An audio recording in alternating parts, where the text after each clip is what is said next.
throughout the year in support of Cleveland Reads. Writers Unplugged is a chance to hear your favorite writers or new to you writers in conversation as if you were eavesdropping on them in a coffee shop, or in this case, the Huff campus. Cleveland Reads is an initiative to improve literacy levels in our community, and Mayor Bibb has challenged Clevelanders to read 1 million books or 10 million minutes. My name is Jumba. I'm a librarian at the main branch of Cleveland Public Library. One of my favorite things to do besides reading is talking to writers. It's an opportunity to get to know their craft, what inspires their stories, where they like to write, essentially getting to know them better than just the name on the spine of a book. So we are so lucky to be joined this evening by Nicole D. Miller. Before we get started, a few housekeeping notes. To learn who else is visiting in person and virtually, go to clevelandreads.com/unplugged. And Nicole has books on sale in the back and happy to sign afterwards. So a brief introduction to Nicole. Nicole D. Miller began her writing journey in an interesting way. As a kid, she wrote books for her class, created stories, and as she says, along with some feeble attempts at illustrations. Nicole says she had no idea back then that it was a fun hobby and then would be an indication of an actual career. She wants her writing and characters to reflect the experiences she has had over the course of her life, and describes her writing as being Black, Christian, and fiction. And so despite today's daunting climate, Nicole believes in connecting with those who have shared experiences to help find belonging within the pages of her book. She's published 4 books, and this evening she's here to talk about her most recent book, When Love Wins. So I met Nicole in the spring. She was working on an article about Cleveland Reads, a great interview in which Nicole expressed her love of libraries and has naturally become a big supporter of Cleveland Reads, so thank you. And I expressed a love of reading and writers and became a fan of Nicole and her gift of storytelling. So a warm welcome to Nicole. So, thank you, Jen. Sure. So let's talk about, this is your most recent book, When Love Wins. Can you give everybody a brief overview of the story? Yeah, so When Love Wins is a story of 2 young female cousins. There's a rift in their relationship, and they are night and day. So when Natalie, the faith-based social justice advocate writer, she loses her mom, she moves in with her cousin Ashley and uncle for grief support. Her cousin Ashley is the urban socialite fashionista, a little bit snobby. And she basically has beef with Natalie, and it seems like it's about her ex liking Natalie. But there's some deeper childhood trauma there. So the story really unfolds kind of going back between both women, their different points of view and how different they are. But even with all of Ashley's issues, Natalie feels led to just love on her anyway. So it's the healing love of spirituality, her spirituality and her faith, to win over Ashley. So she wins over Ashley with her love, and there's reconciliation and forgiveness. So in the end, love does win. Absolutely. So I'm struck by the fact that you tell the story from 2 different points of view, right? You have 2 cousins who couldn't be any more different on the surface. So why was it important to you as a writer to tell them from both perspectives? I think because that story, having 2 young women with beef and issues in the relationship, is universal. I think a lot of us have experienced that with friends, with family members. I know I have with different friendships, even mother-daughter relationships. And when there's 2 people with issues with each other, there are always going to be 2 points of views, right? Right. And so at first glance, Ashley is probably a turnoff to most of the readers. Like, she's probably a tough pill to swallow. But when you dig in deeper, you kind of get to see what led up to her current pain. Right. With Natalie, it's like she kind of seems like she has it together, but she's going through a really hard time, and she has her own inner struggles that she does deal with. Right. So I think it's always important to look at 2 sides of the coin when you're dealing with conflict, and that's where character development really comes into play, because you can see the complexities of each person, and it's not just black and white as to why there's conflict. Absolutely. Well said. Because I think that's one of the great things about books, is that you're able to kind of get inside the character's head and kind of understand why they do what they do and what they are ultimately looking for. I also was struck by, what seems like, they have a beef with each other, seemingly very different, but yet so much more in common than they realize. And probably indicative of just being a human, right? That things that we think we don't get along with people, we actually have a lot more in common. Yeah, and I would say definitely they're both losing their mothers. And that was something that came to play for me. I had lost my mother about 5 years ago, so I was able to channel my own grief, my own experience through these characters. And I really tapped into Natalie with that because personality-wise, I resonate more with her. And that was a little nerve-wracking because I didn't really want to go there and deal with the deeper grief, but I had to for her to heal and for me to heal. And with Ashley, it was kind of playing around with, well, what if you don't heal and you continue on this path? What would that look like? So the commonality, the overall commonality was their loss of their mothers and losing their mothers at different ages and how that can affect you because Ashley lost her mother really young and she had some more trauma happen and that really altered her experience with her father. Whereas Natalie is still young, but she is more solid in her identity. And so she's able to still love anyway, even through her own pain. So I was kind of playing around with that with them. Absolutely. So I'm joined in conversation this evening with Nicole D. Miller, writer, local to Cleveland, of When Love Wins. So you talked a little bit about grief, right? Did you find that therapeutic in writing from Natalie's perspective? Yeah, and it was a little bit scary because initially when I wrote Natalie, I was not going there with her grief. You know, I was channeling how I wish I would have handled my grief. Like, I wish it wasn't so messy. I wish I wasn't so angry. But my editor, thank God for editors, pushed back. And it's so funny because I literally thought I was done after a year of writing it. And I had the story, and I was so excited, and I was so in love with it. And she was like, you have the makings of a great novel, but you need to go deeper. And I literally sat with it and made all these edits or revisions for a whole nother year. So it was like, I thought I was done, and nope, you're not. But a lot of that was beefing up Natalie's character to really be more realistic. And so in that, it was facing my own grief and releasing it, understanding like this is the human experience. But I definitely received healing through writing both of their stories. And I will say, sympathy on losing your mom, first of all. I can't imagine. But how many people you'll help. Right. Because I think that's one of the things we all like to see ourselves in books or see somebody who's going through something similar. And the fact that this has a positive message and there's hope at the end, I think will resonate with a lot of readers and they won't feel so alone. Right. Thank you for saying that because I think oftentimes when we go through things, we can be isolated, we can be tunnel vision, you feel alone, especially with depression and grief. So it's just a reminder, like, no, there are other people that are going through these things, and books are so powerful because you can tell stories and give those uplifting messages to reach them, even if you never meet them. So, and that, I think it's amazing that you're never really alone, and then also it helps people who may not have experienced that grief know how to help loved ones who have, right? Because it kind of gives you insight into what you can say, what you shouldn't say, and how to be supportive and encouraging.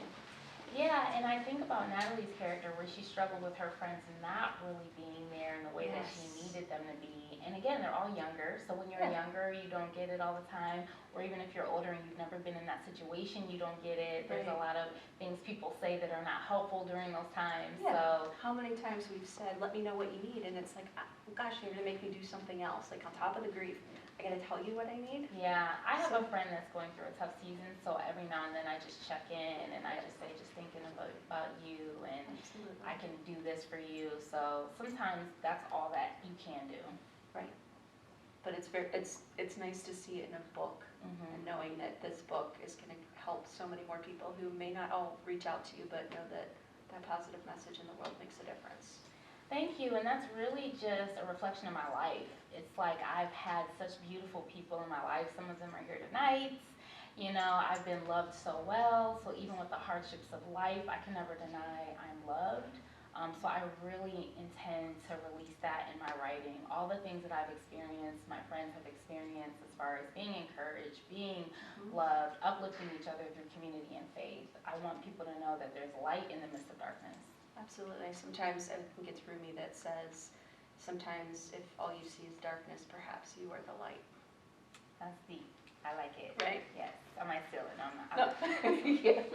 No. So So I'm struck by Ashley in this book, right? Kind of indifferent to school, to her studies, right? Then she has an opportunity to participate in an assignment that really strikes a chord with her, where it kind of lights her up from inside. She figures out what she's passionate about. So she's young to do that, which is really cool. Is that how you felt about writing your journey? I'm so glad that you asked me that because, and I'm currently working on a memoir. And so in my memoir, I talk about how I never expected to fall in love with writing because I always was in love with music. So that was like my first passion. Both my parents are very musical. Okay. So for a long time I thought music. And then when this writing thing found me, it just unleashed a whole other side of me, this experience of being a creative, since my background is more linear in accounting and finance.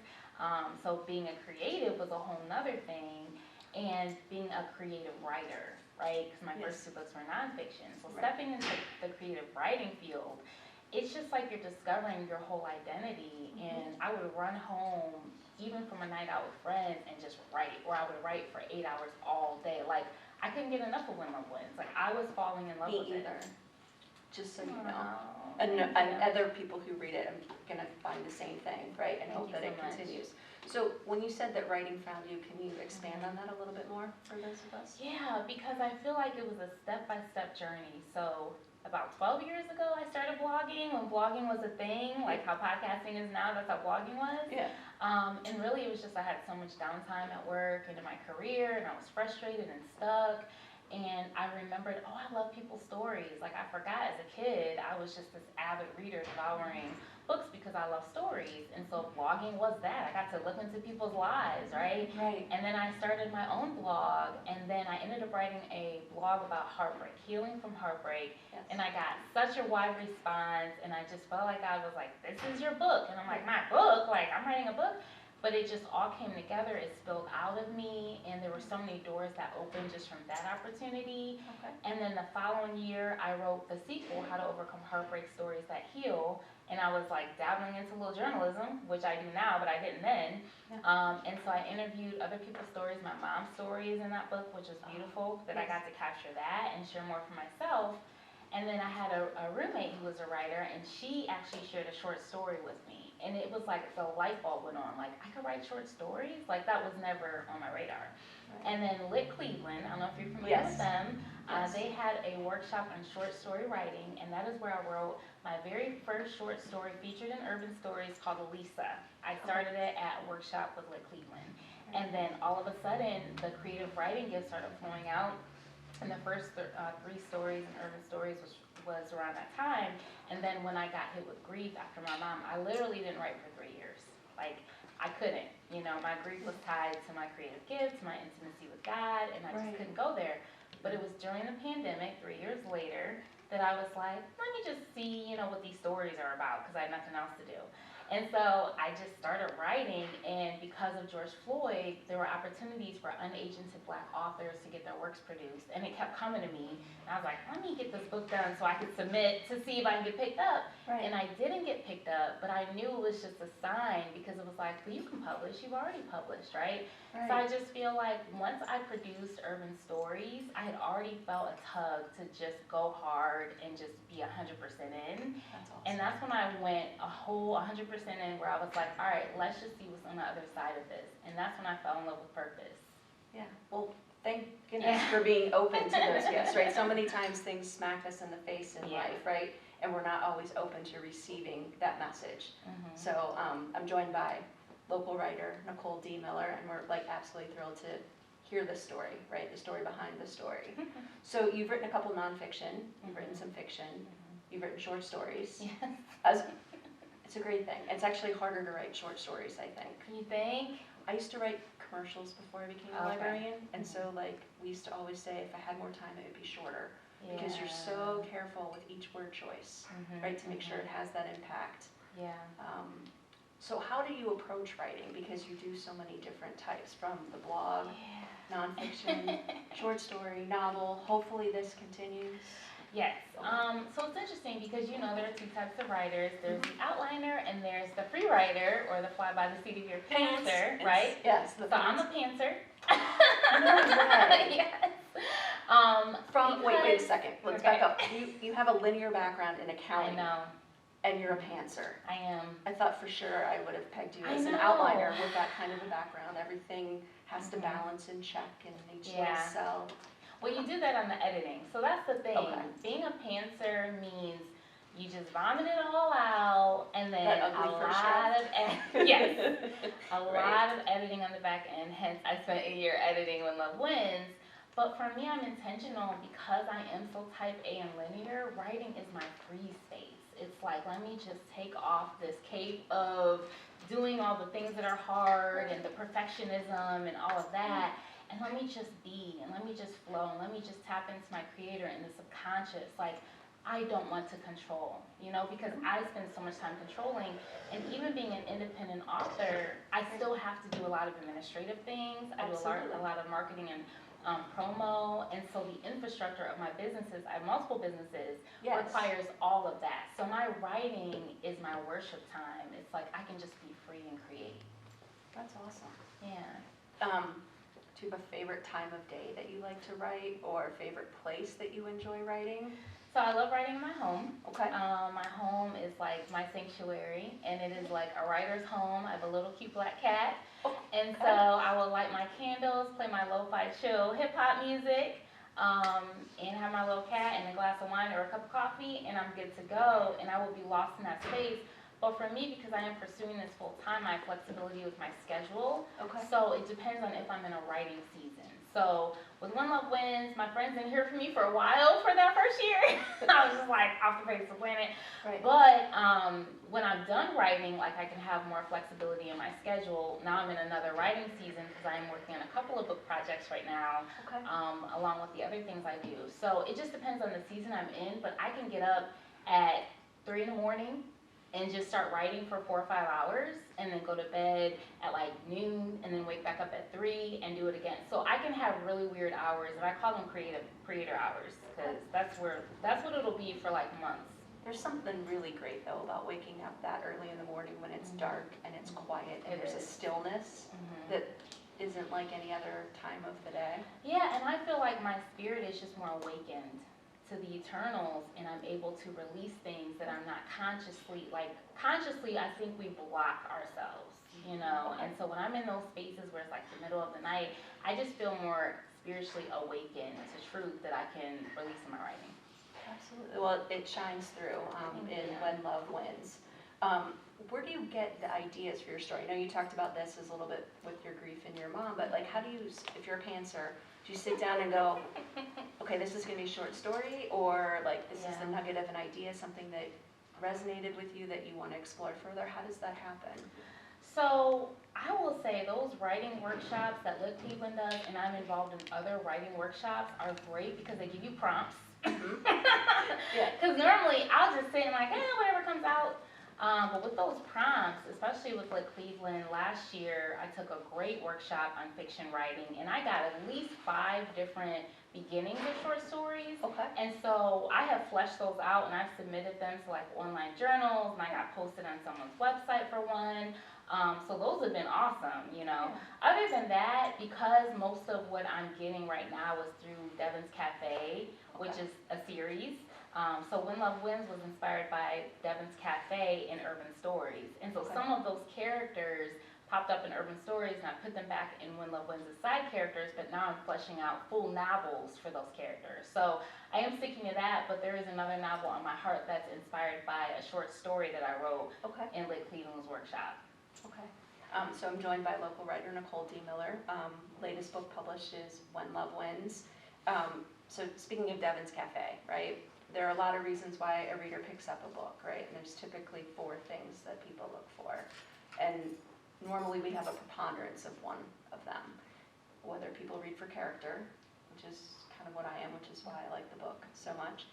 People read for setting, to go to a place that they've never been to. People read for plot, or people read for language. So it's normally a combination thereof.